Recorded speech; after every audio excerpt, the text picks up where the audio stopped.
I'm delighted to be joined this evening by Nicky Millen. Nicky is a nurse, has been a nurse her entire working life. She's made it her career. She's taught nurses, and she's a specialist in end-of-life care. And Nicky has been raising concerns over how people have been treated through the COVID crisis. And that's what we're going to talk about tonight. Nicky, welcome. Hiya. Firstly, just before we go into the detail of COVID, could you just give us very briefly, what's your background? If you could explain to people watching your background in nursing, qualifications, etc. Well, I started nursing in 1978. I was 17, nearly 18, and I absolutely loved it. And we did lots of experience on different wards. My training was in a provincial, I suppose, a hospital that dealt with everything because we saw everything. Anyway, we moved from ward to ward, and then we went back into school and we learned about the systems of the body, and we did lots of procedures, and we shadowed doctors and matrons, and anyway, we did everything, and it was fantastic, and I absolutely loved it. I ate, breathed, slept nursing all my life. I've loved it. I've done lots of different things. I've done ENT. I did that at the Queen Elizabeth in Birmingham. I've done end of life. I did the qualifications for that with the Manchester University. I've done a degree in Bachelor of Science in Nursing at Canterbury University. Oh my goodness, I've done so many things. I've done teaching qualifications as well because I am a tutor. And I did some teaching for about 16 years alongside my nursing. So basically my experience is extremely varied and extremely enjoyable. I've loved nursing and I've gained so much from it. So you're a career nurse with vast experience, and yet you're looking at what's happening over the COVID crisis, and you're seeing that this is not right. What was the first inkling that you had that something was wrong with the way that the NHS was responding to COVID?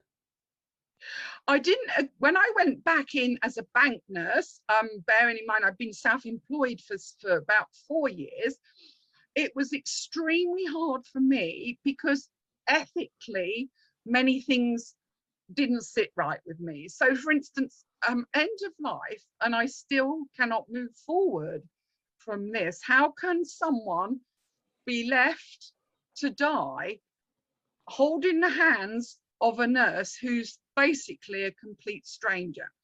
I obviously enrolled right at the beginning in March. I was going to go up to the Nightingale in London, and I did the training online, but it was never materialized. So I thought, right, okay, then I've got to do some work because my teaching was obviously dried up because of lockdown. I couldn't go into different settings. So I then thought, well, I'll go back into the NHS, which was a kerfuffle in the first place because they wanted people that had left nursing. Well, I'd never left nursing. I was still on the register.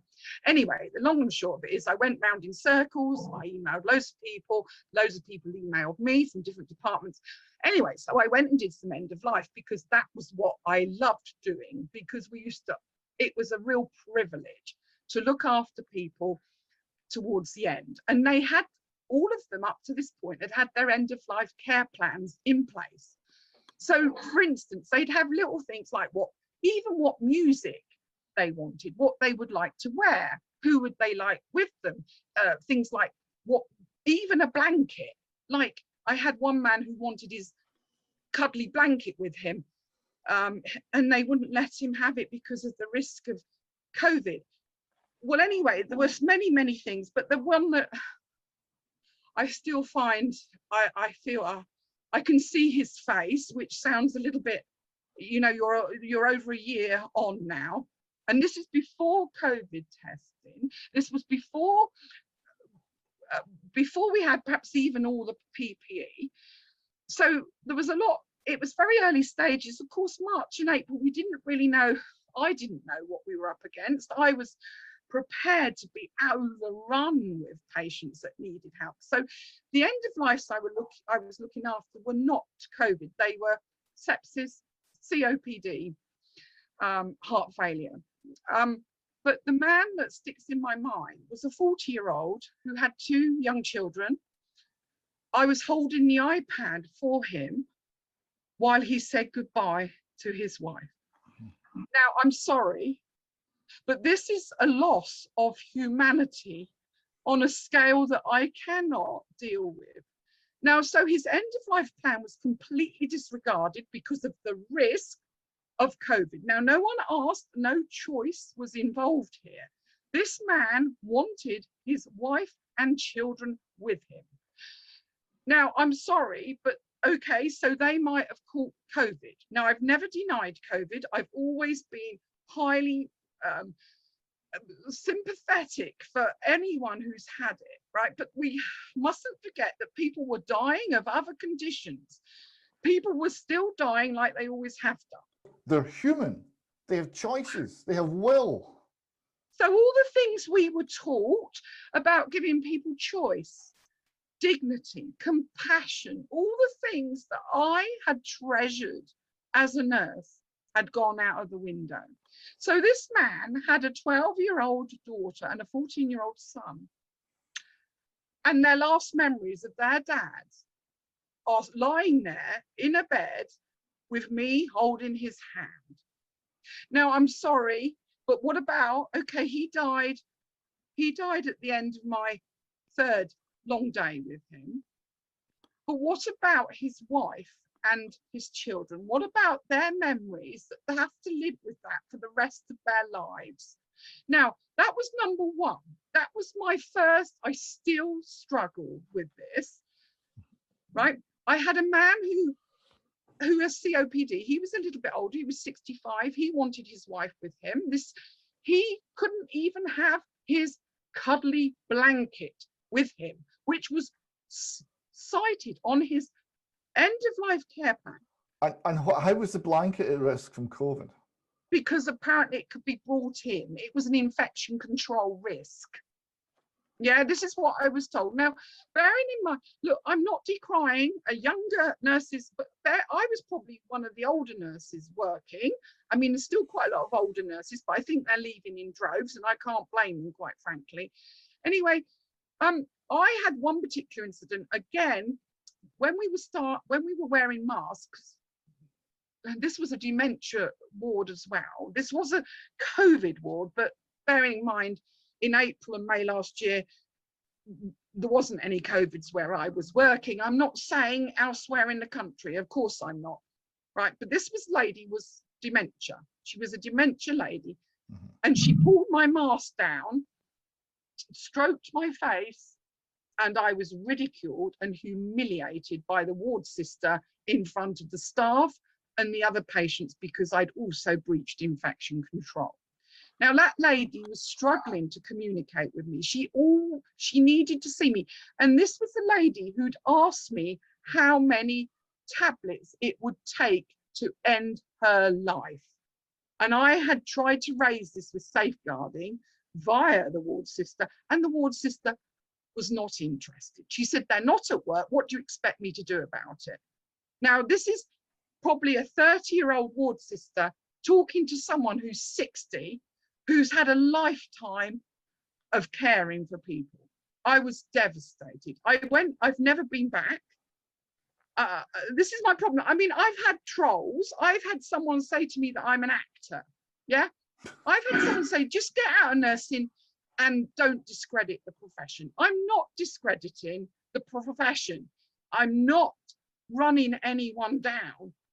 What I'm trying to say is that things are not right, and there's some people that are actually tolerating it. This is important. Now, we're doing a lot of interviews with a lot of nurses just now, and I have to say that every single nurse that we've talked to has been an absolute credit to their profession. As they've spoken with such evident care and professionalism, they've done nothing but it improved my view of what it is to be a nurse, because the care and the knowledge and the responsibility that they carry and that they discharge shines out of all of the people we've been interviewing. Under no circumstances could anyone suggest that you or anyone who's raising the alarm is bringing nursing into disrepute. Quite the opposite. That's how I feel. But I have been, well, I can't. It's too. I find now what's happened is I want to recoil in myself. I don't even feel like I want to go out the door. I'm finding it a struggle to actually do my job under, you see, it's also the regulations have changed so much. We get bombarded with paperwork and different what's changed and what we're meant to do, and now it's all the testing. Because when all this started last year, bearing in mind we didn't have any PCR testing or LFT testing, we didn't have any testing.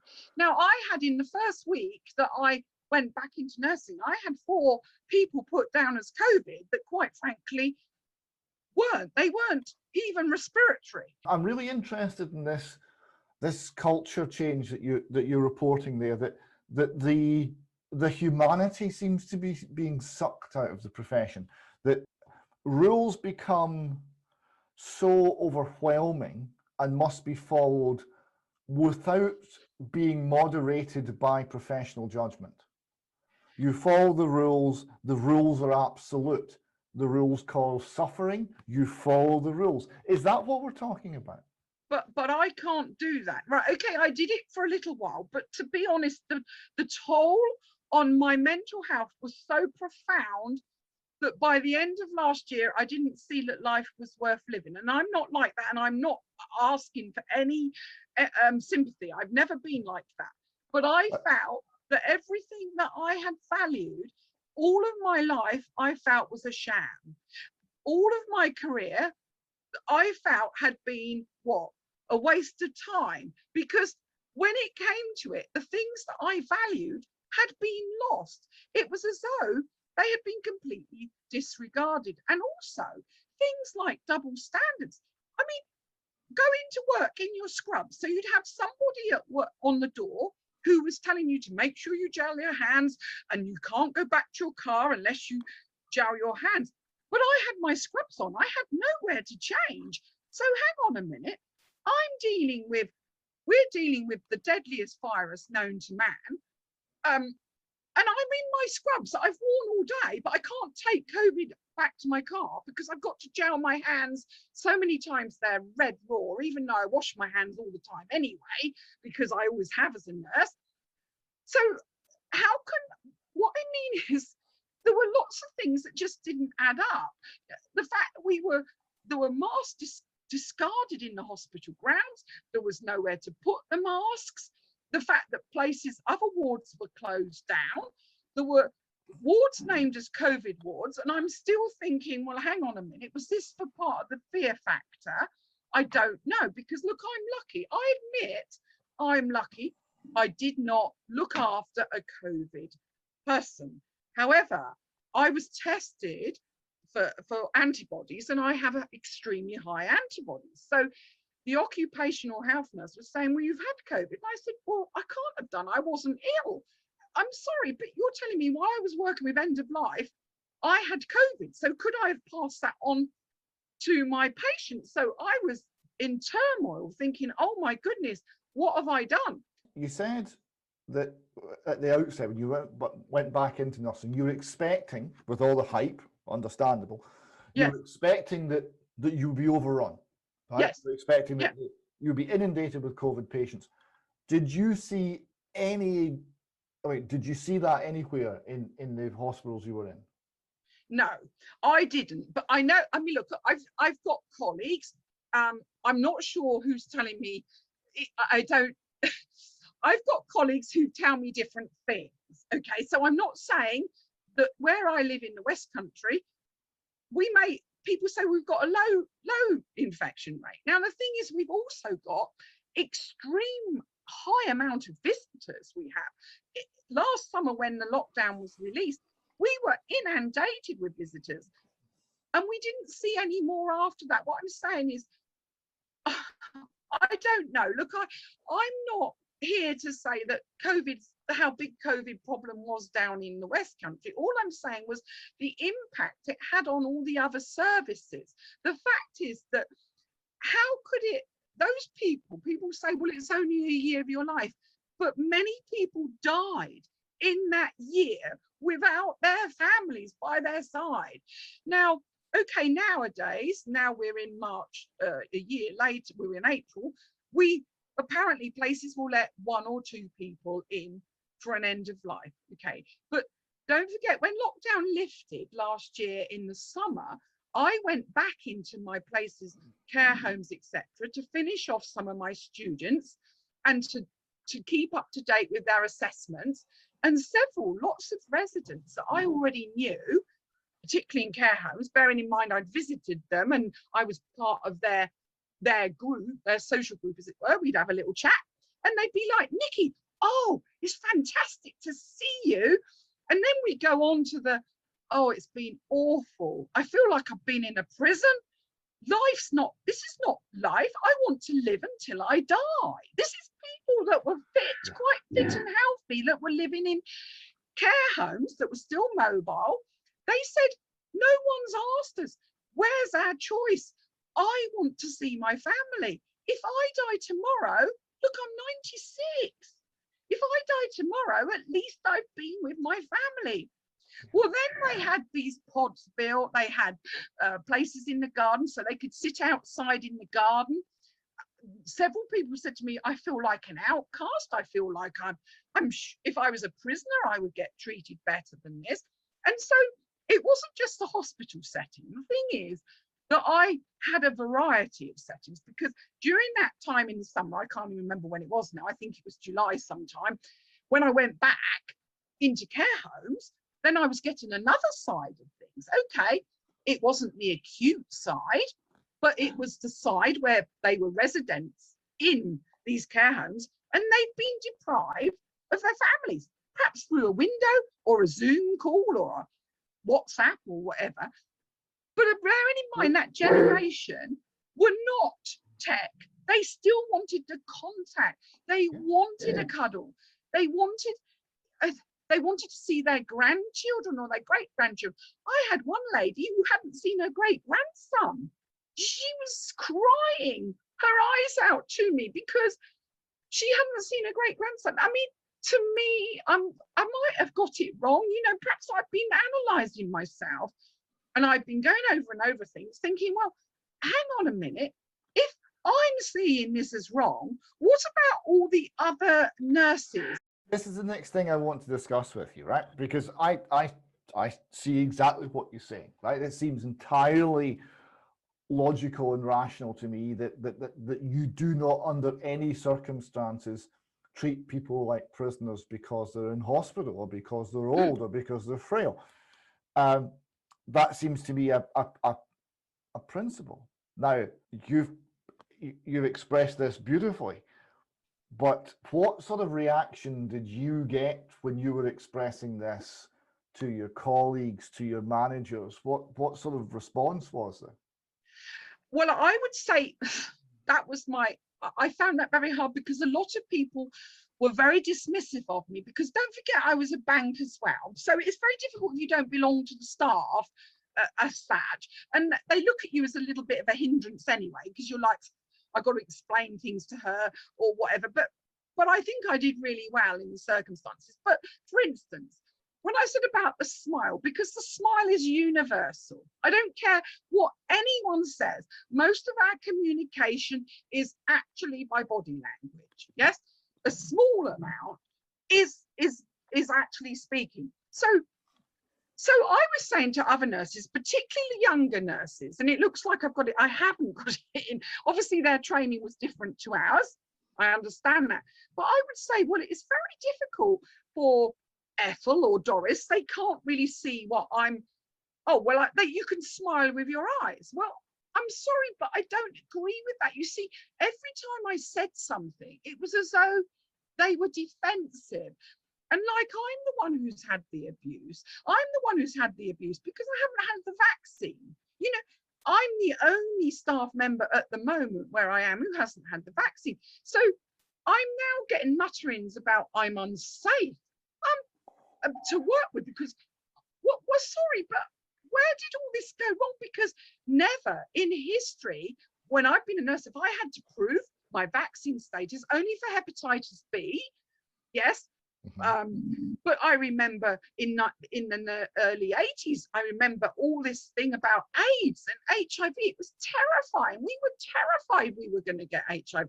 What I mean is we've had cycles, we've had swine flu, we've had bird flu, but never have I had to prove to other people, plus my data. I mean, what right have people got to know when there's a form up in the office to say who hasn't had the vaccine? Well, You know, they don't have a right to know, of course. They don't have a right to coerce you. They don't have a right to take away informed consent from anybody. But I don't think people are getting informed consent over anything at the moment. They're not getting the choice. And that is my whole thing about all of this. I cannot sit by, okay, I'm prepared to give up nursing now because quite frankly, I don't want to be a nurse. Okay, I've had enough because I can't live with this going on. The fact is, this is something we've heard a lot. And it's all very experienced nurses. It's all people with decades of experience who have loved their jobs, and they've all quite a number have said the same things as, I loved nursing. I loved it my whole life. It was my career, and I just loved the job. It was so satisfying, and now I don't want to do it anymore. You know, don't get me wrong. I realise I've got to move with the times, yes, but the very essence of what makes a good nurse, and I still believe you cannot teach empathy. Now, you can teach people practical skills, you can teach them the theory, but you've either got it or you haven't. And I'm passionate about my patients. I've loved my patients. Okay, I might be a bit over the top, but the thing is that they have nurtured me as much as I've nurtured my patients. Yeah. Now, what I can't get is what really worries me is the fact that it's going to be a tsunami of people that have been missed, mental health, all the physical things that have been missed, the screenings, the routine stuff. People have been so terrified because we must protect the NHS and do not kill Granny. Well, I'm sorry, but the NHS was there to serve the people. Now, the NHS, since I've been nursing, has shed thousands of beds, yet we have grown in population probably by about 10 million since I've been nursing in this country. Now, we have less ITU beds than any other country in Europe per capita. Now, I'm sorry, but I am not having any of this protect the NHS. The brainwashing, the fear every single day that has been instilled on our people, our vulnerable people particularly, I cannot stand by. Not 1 ounce of optimism. Every single day, Whitty, Vallance, Hancock, Boris standing on that podium giving fear and doom and gloom.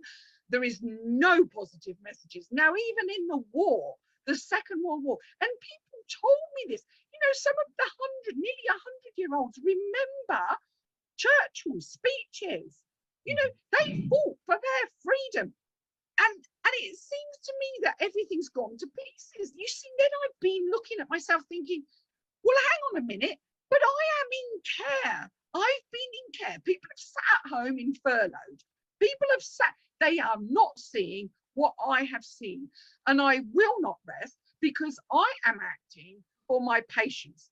I am acting also for my children's future and the future of care, compassion, all the things that make us human, because to me, they are being lost at a rapid rate. People seem to care more about what's happening with football than they do with our freedom. So I don't know what I'm going to do with this, because I've got to channel how I feel into a positive thing. And I am actually now feeling much better. Last year, the end of last year was terrible. The first time in my life I've had counselling, because I couldn't get my head around what we were doing to people. Now, obviously, it has improved. Apparently, I'm not doing end of life. As I said now, I'm doing mental health because that's the only thing I can cope with, because they're already, a lot of them are very, they have full capacity to make decisions. So where I am, a half of them have not had the vaccine because they can weigh up. They say we don't just listen to the news, but they've been in a terrible state because they haven't been allowed out. They haven't had visitors. They haven't been to the coffee shop with a carer. They've been locked in because a lot of them are on different sections of the Mental Health Act, and it's devastating. But at least I have been able to cope with that, and not with the end of lives that haven't had their what they wanted with them. What was the point of doing end of life care plans if it's not being followed? And people have forgotten. You see the hysteria around COVID. People have forgotten that people die of old age. You know, I've tried all my life to stop people dying. I don't want people to die. I mean, this is one of the points we've been making strongly in the call, is that the level of death, all-cause mortality in the country, isn't particularly unusual. It's the 9th worst this century, 9th worst in the last 20 years. It's not unusual. There hasn't been additional death, but there has been there has been huge problems with the NHS being, in some ways, got closed down. The medical support being removed from care homes, for example. I'm reading stuff in Scotland from the Scottish NHS that's talking about remobilising NHS services. Well, that means that they were demobilised, right? So a whole range of services were just closed down. We're not doing any of that. And all of the people who needed those services were just left. I'm sorry, COVID. And also the route, what a lot of people were too frightened because they didn't want to overwhelm. See, it was the guilt thing all the time being played out. So, they didn't want to go and pester anyone because the NHS was overwhelmed. Well, so therefore they didn't go and see anyone or raise concerns about their own health because we mustn't overwhelm the NHS. And this is the message, the brainwashing, constantly protect. And at Christmas last year, if you see, be prepared to kill Granny if you go and see her at Christmas. I mean, disgusting. To me, that is, and I can't help it, but I actually feel it is evil what they have done to our population. The community do not resuscitate order, and I've seen them in place. I got some hassle from a Scottish journalist organisation that fact-checked me, right? Fact-checked me, because I reported what I'd heard. I got a report which I believe, and I've checked it out, and I believe that the report is correct. And what the report said is that major hospital in Scotland, group of doctors and nurses went in one day. They were taken into a room and they were briefed that everyone over the age of 45 was DNR, blanket across the whole hospital. The fact checker said, well, there's no paperwork for this. I never said there was paperwork. No one ever said there was paperwork. It was word of mouth. It was, this is the policy. Right? And the head of that hospital has denied that that meeting ever took place. I think he's lying. I don't think he knows whether the meeting took place.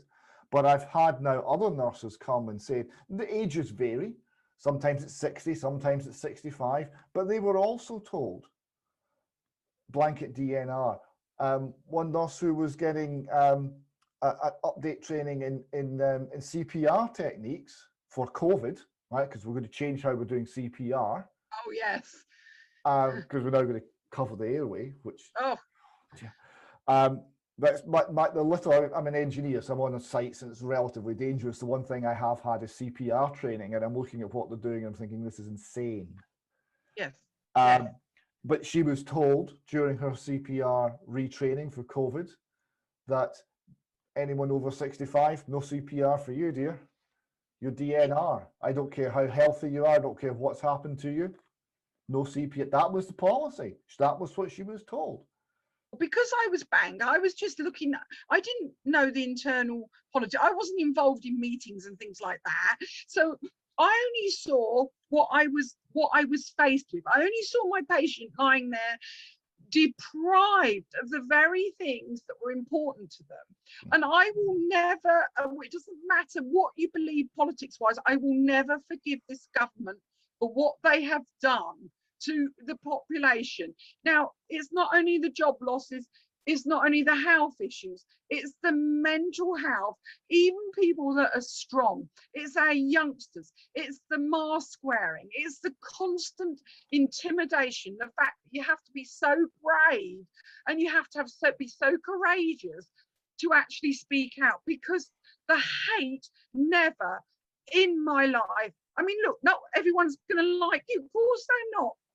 I've had some real horrible NHS bosses. The NHS is already, there's some nasty people that work in the NHS. And I say that now because I don't have anything to lose, right? There's some real bullies out there, right? But actually, it is what they're doing to people and why more people are not standing up. I will not understand. And I cannot, okay, they've got mortgages to pay. I understand all that. Perhaps I'm in a better financial, because look, I haven't got to worry. I'm older. I'm near the end of my career anyway. But I cannot stand by and see the suffering, the loneliness, all of that. I cannot do it any longer. So I'll do whatever. And perhaps I come across a bit too passionate or a bit too, I find it very difficult to remain calm. In all honesty, Nicky, how you come across is when things are really tough, right? And when you've got people in hospital and they're ill, you or your loved ones, and it's serious, the sort of passion that you're showing, the sort of life that you're showing, and the sort of care that you're showing is exactly what people need. I can see that. I'm sure a lot of the viewers will see that as well. You don't want reserved and quiet and not really there. You want there, helping, driving people towards recovery or driving people towards coping. And yes. I understand exactly why the sort of character that you have shaped through your career, and it's the sort of character that is needed, and is needed at end of life, and is needed in critical situations, and is needed where lives are at stake. I think that shines out of you. I think that's really, really plain, and we're only following the rules. The rules say I must do the following cruel things, but because the rules say that I must do this, I'm going to do it. That sort of lack of passion, that sort of detachment is not what we need. It's not what we need one human being to another. And I can be, with patients and families, I've always adapted to, I know when to be quiet, I know when to be, what sort of body language exactly. I've been an excellent nurse, and I will stand by that, and I'm very confident in that fact. But the thing is now, it's as though the ridicule, it's as though if you speak out and dare to question anything, that you are labelled the bad nurse. And that is what I've been called. And I can't come to terms with that, because I'm actually, everyone else up to now has always said I'm a brilliant nurse. So hang on a minute. When did this change? Did it just change because I dared to say, well, this is not right? So it's not, look, I accept I'm not an ITU nurse, but look, in my time, I've dealt with some horrendous things, right? They didn't have clap for the nurses, clap for the NHS then. I didn't expect a medal. I didn't expect loads of gifts, and I didn't expect to be clapped for. The thing is that we didn't even have time for a wee, let alone a cup of tea. I mean, and now you see these TikTok videos, okay, it could be false, it could be people that have acted, I don't know, but you don't know what's true and what isn't true at the moment. You see these celebrities having their backs. Well, what I mean is that acting, who's acting? But to accuse me, which a troll did, of being an actor, it's obvious that I am not an actor. I have done this job for 40 odd years and never had a break. Even maternity leave, I only had a few months off. And the nurturing was part of me. It was nurturing my children. It was nurturing my patients. And I couldn't save everyone, but they've forgotten that people have died from anything else but COVID. It is totally ridiculous. We haven't seen pneumonias and flus. They're saying there's different variants. You ask anyone in A&E or respiratory wards, they don't know what variant they're dealing with. You know, if they've had COVID, and I'm saying some of my friends that have dealt with COVID, they wouldn't know whether it was the South African or the Indian variant. I mean, this has got totally, that people are frightened to live, but the elderly that we are meant to be protecting are the ones who want to live until they die. They want the choice. They were deprived of that, and that is the bit. It's all very well, you know, oh, well, it's only a small time part of our history. It's not, because it's over a year and it's going to go on and on and on. And I can't see an end because they've manipulated the public so easily. And when's it going to end? And that's my fear. How many more people are going to die this year from neglect, from suicide, from their bodies run down because of the constant stress? Their immune systems are completely shot away because they're living under constant fear. The mask wearing. I mean, I've been teaching in care homes where they expect them to wear a mask even outside when I'm teaching them. I mean, it is, I'm actually, for a moment there, I was speechless, which is very unusual for me, as you can gather, because obviously I can talk. The passion you're showing there, and the drive towards the key thing, which is our humanity, which is our care for one another, which is treating people with respect, with dignity. And all of these things have been lost, and you raise a very good point. Will we ever get them back? You raise it beautifully, and it's been a real privilege to listen to you talk tonight, Nicky. Thank you so much. Well, thank you for listening to me. I hope I just don't know where I'm absolutely devastated as a nurse, and that's all that was what I was trying to tell you. And speaking off cuff, obviously there's plenty of other things I probably could have told you, but that is the very essence of how I feel. And I hope many more people speak up, that's all. But it was lovely. Thank you very much.